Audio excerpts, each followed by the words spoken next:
திரு அமித்ஷா அவர்கள்ட்ட திரு செங்கோட்டையன் அவர்கள் பேசின போது வாட் ஐ லேர்ன்ட், எனக்கு சொல்லப்பட்டது என்ன, நான் புரிஞ்சுக்கிட்டது என்ன அப்படின்னா, ஒருங்கிணைந்து செயல்படணுங்கிறது தான். ஒருங்கிணைந்துனா நீங்கள் ரிபல் பண்ணாதீங்கிறது தான். ஒருங்கிணைந்துனா அவர் சொன்ன ஒருங்கிணைந்துல ஓபிஎஸ் அணியில் இருக்கிறா இபிஎஸ் அணியில் இருக்கிறங்கிறது ஒருங்கிணைப்பு இல்லை. இருக்கிறத தக்க வச்சுக்கணும், இன்னும் ஸ்ட்ரென்தன் பண்ணும். அப்போ இது என்ன பண்ணியிருக்குன்னா வீக்கெண்ட் தான் பண்ணியிருக்கு. உங்களுக்கு புரியுங்களா? நீ அதிமுகங்கிறது இன்னொரு அடி மலைப்பட்டுக்கிட்டே போகுதுன்னு வச்சுக்கோங்களேன். அப்போ அது பிளவா மாறும்ல. இப்போ முன்னாடி விரிசலா இருந்தது, இப்போ பிளவா மாறும்.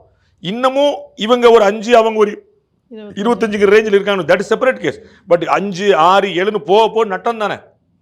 அப்போ திரு அமித்ஷா அவர்களை திரு இபிஎஸ் சந்தித்த போதும் திரு செங்கோட்டையன் சந்தித்த போதும் நான் அறிந்த வகையில் அவர்களுக்கு சொல்லப்பட்டது எல்லோரையும் அரவணைச்சு போகணுங்கிறது தான்.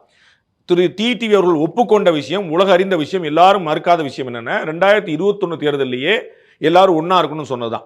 திருமதி சசிகலாவை பிஜேபி பழி வாங்கிருச்சுன்னு குற்றம் சாட்டினாங்க. திரு டிடிவி தினகரனை பிஜேபி காலி பண்ணிருச்சுன்னு குற்றம் சாட்டினாங்க. ஆனால் திரு டிடிவி தினகரனே ஒப்புக்கொண்ட விஷயம், திரு அமித்ஷா அவர்கள் டிடிவி தினகரனுக்காக பேசினார் அப்படிங்கிறது. லீலா பேலஸ் ஹோட்டலில் 2021 டிடிவி தினகரனை சேர்த்து கொடுவோம், அது நமக்கு நல்லதுன்னு பேசினார். அப்போ இவர்கள் தான் காலி பண்ணாங்கன்னு ஒரு பொய் பிரச்சாரம் வெளியே ஓடிச்சு பாருங்க.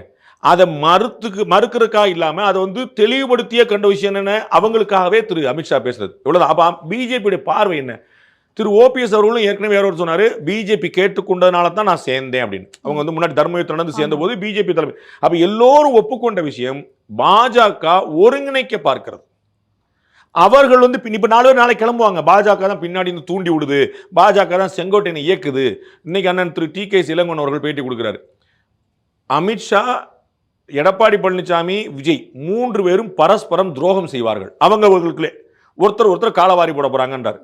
அடுத்த வரி சொல்றாரு, விஜய் அவர்களுடைய கட்டுப்பாடு, விஜய் அவர்கள் பாஜகவுடைய கட்டுப்பாடுல இருக்கார். விஜய் அவர்கள் அமித்ஷாவுடைய கட்டுப்பாடுல இருந்தா எப்படி துரோகம் நடக்க முடியும்? துரோகம் நடக்கும், செயல்படவே முடியாம தானே அதான் கட்டுப்பாடு.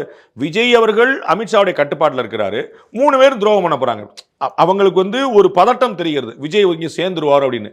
அப்படி விஜய் அதிமுக பாஜக சேர்ந்துட்டா பெரிய பலமாயிருமே அப்படின்னு திமுக கவலைப்படுற நேரத்தில் இவர்கள் மாறி மாறி சண்டை போட்டுக்கிட்டு இவங்க பலவீனப்படுத்திக்கிட்டாங்கன்னு அது அவர்களுக்கான நல்ல நேரம் தான் புரிஞ்சுக்கணும். பாஜகவை பொறுத்த அளவுக்கு AIADMK in all means whole ஃபார்ம்ல சிங்கிள் ஃபார்ம்ல இருக்கணுங்கிறத விரும்புறாங்க.